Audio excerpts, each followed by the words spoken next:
अच्छा, तो ये कि हमने केमिकल रिएक्शन में H2O लिया, इसको हीट किया, सॉलिड फॉर्म में था, तो ये चला गया किस फॉर्म में, लिक्विड फॉर्म में, लेकिन इसका केमिकल फार्मूला H2O ही रहा।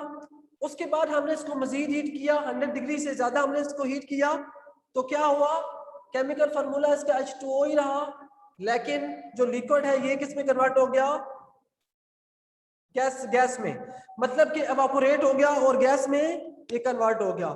अब इसमें क्या हो रहा है इस रिएक्शन में कि इसके केमिकल जो फार्मूला है वो चेंज हो रहा है, सॉरी केमिकल फार्मूला चेंज नहीं हो रहा, जो फिजिकल इसका स्टेट है वो चेंज हो रही है, फिजिकल स्टेट चेंज हो रही है, केमिकल स्टेट चेंज नहीं हुई। तो हमने ये पढ़ा था कि a reaction in which chemical state change is called chemical reaction, and a state change in which a physical state, ठीक है, जिसमें फिजिकल स्टेट चेंज हो उसे हम फिजिकल रिएक्शन कहते हैं। अब ये वाला जो है इसमें क्या हो रहा है कि सॉलिड से लिक्विड, लिक्विड से गैस में, सॉलिड स्टेट से लिक्विड स्टेट में गया है, फिर लिक्विड स्टेट से गैस स्टेट में गया है, ठीक है। तो यहाँ पे इसका केमिकल स्टेट चेंज नहीं हुई, फिजिकल स्टेट चेंज हुई है, तो ये फिजिकल रिएक्शन है, ठीक है। अब हमने पढ़ना है कि वो रिएक्शन तो हमने पढ़ ली है कि फिजिकल इसके दो टाइप्स होते हैं, ठीक है, केमिकल रिएक्शन, फिजिकल रिएक्शन, लेकिन जो मेन चीज है वो हमने पढ़नी है एक्सोथर्मिक रिएक्शन और एंडोथर्मिक रिएक्शन। आज जो हमारा टॉपिक है, हमने रिएक्शन तो पढ़ लिए थे, हमने आयरन फिलिंग्स का जो रिएक्शन है वो पढ़ा था कि आयरन फिलिंग को हम क्या करते हैं, सल्फर जो येलोइश कलर का पाउडर होता है उसके अंदर मिक्स करते हैं, ठीक है, फिर हम उसको एक मैग्नेटिस के थ्रू क्या करते हैं, रिमूव कर लेते हैं आयरन को, ठीक है। वो फिजिकल स्टेट होती है, देयर इज उसमें केमिकल जो फार्मूला है जो वो चेंज नहीं होता, केमिकल जो उसकी स्टेट है वो चेंज नहीं होती।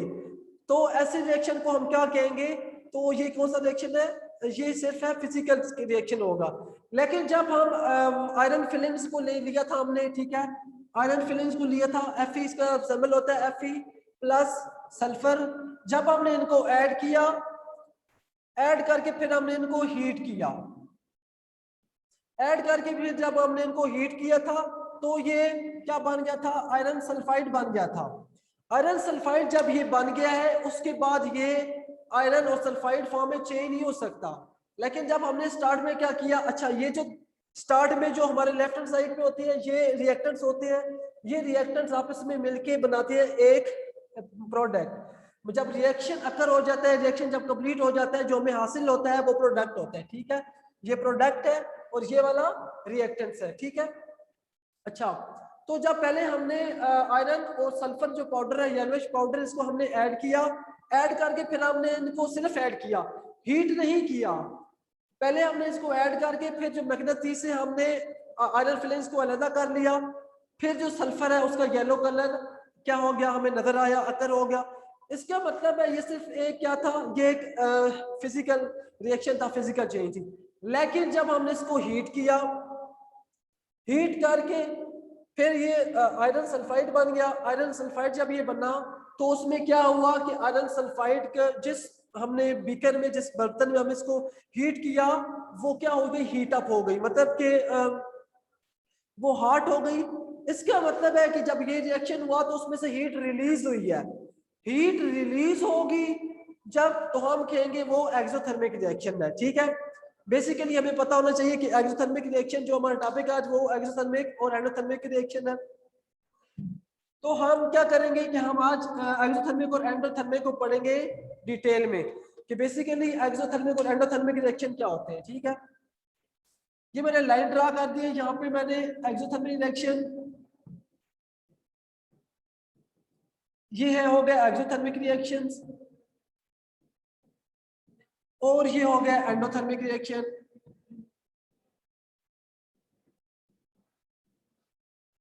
जी एंडोथर्मिक रिएक्शन। अच्छा, अब देखिए एक्सो, एक्सो निकला है रिमूव से, ठीक है, आउट।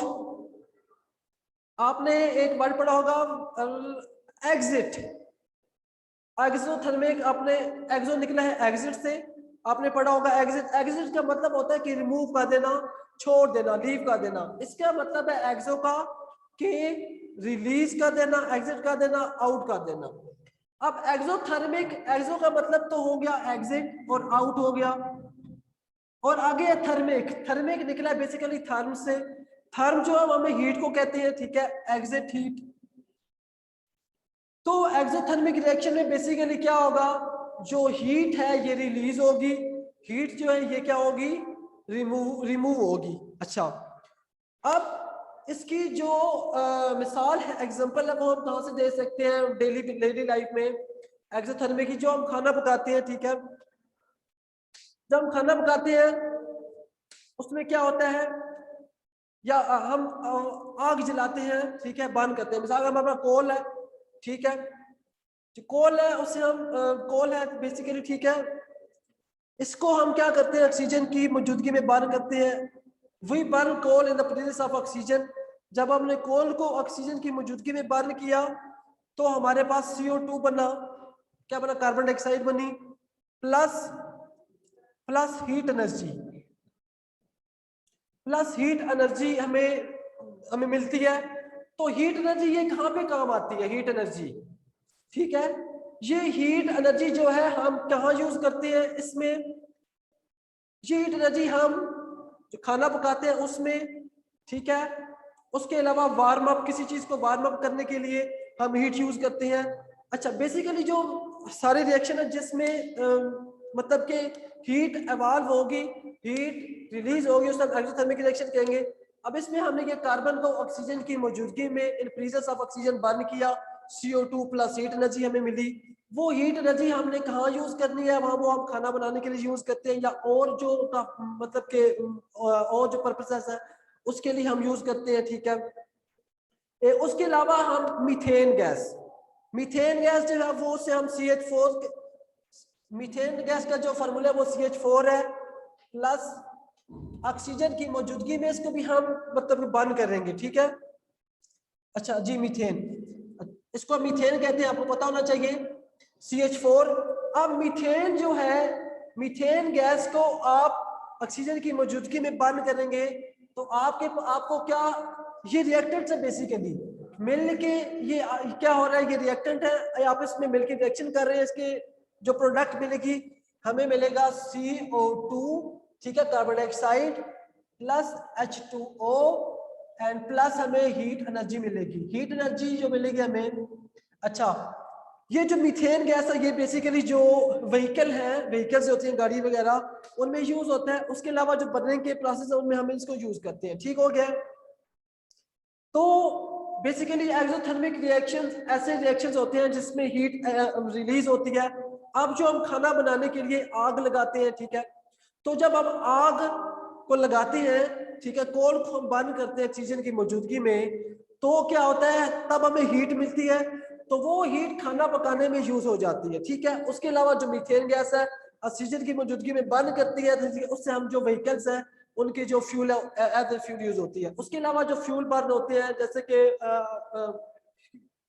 मतलब कि कोल हो गया, कोल, पेट्रोल, कोई किसी किस्म की नेचुरल गैस, मीथेन है, ये मीथेन ये नेचुरल गैस है, ये भी बर्न होती है, तो इसके जो रिजल्ट में हमें हीट एनर्जी मिलती है, ठीक है, जो एनर्जी हम क्या करते हैं, व्हीकल्स के लिए यूज करते हैं। अच्छा, अब आगे हम पढ़ेंगे एंडोथर्मिक रिएक्शन। एंडो का मतलब है इन होना जी, एंडो का मतलब है इन, एंड थर्म मैंने आपको बताया है कि जो थर्मिक है, ठीक है, थर्म का मतलब होता है हीट, इन, एंडो का मतलब इन हो गया, थर्मिक हीट मतलब कि हीट इन हो रही है, हीट एब्जॉर्ब हो रही है, ठीक है। मिसाल के तौर पे इसकी जो एग्जांपल है वो हम क्या ले सकते हैं, हमारे पास फोटोसिंथेसिस का प्रोसेस हो रहा है। फोटोसिंथेसिस का प्रोसेस हमारे पास क्या होगा, फोटोसिंथेसिस का जो प्रोसेस है,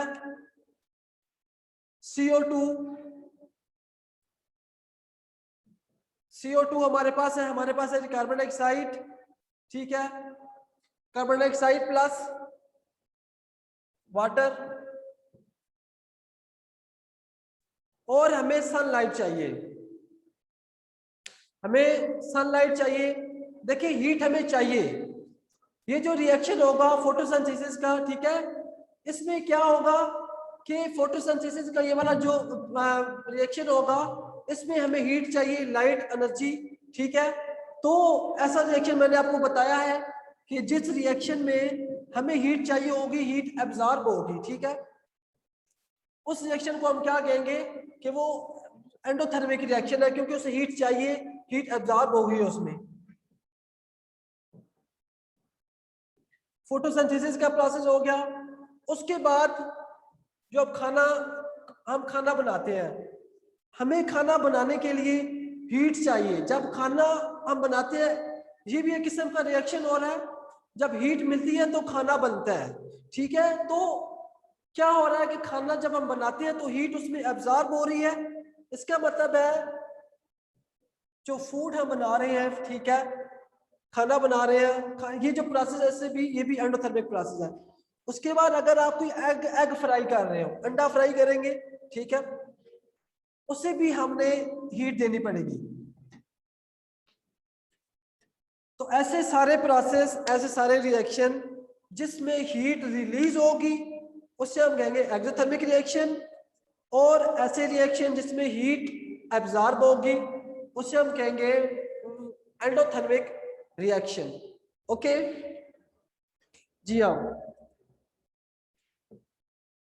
अच्छा, उसके बाद यहाँ पे जो एक्सोथर्मिक रिएक्शन है, एक्सोथर्मिक रिएक्शन पे जो फायर वर्क होता है, मिसाल के तौर पे जो शादी की जो होती है तकरीबात, उसमें फायर वर्क करते हैं। तो फायर वर्क में क्या होता है कि एक किस्म की लाइट जो है वो शो होती है, एक लाइट हम देखते हैं, ठीक है। तो वो जो लाइट है in the form of heat क्या होती है, रिलीज होती है, वो निकलती है, ठीक है। तो जो फायर वर्क है, अगर आपसे पूछा जाए कि एक्सोथर्मिक की जो एग्जांपल दें, तो आप फायर वर्क को भी जो एक्सोथर्मिक की एग्जांपल के तौर पे ले सकते हैं। ठीक है स्टूडेंट्स, तो इससे पहले हमने पढ़ा था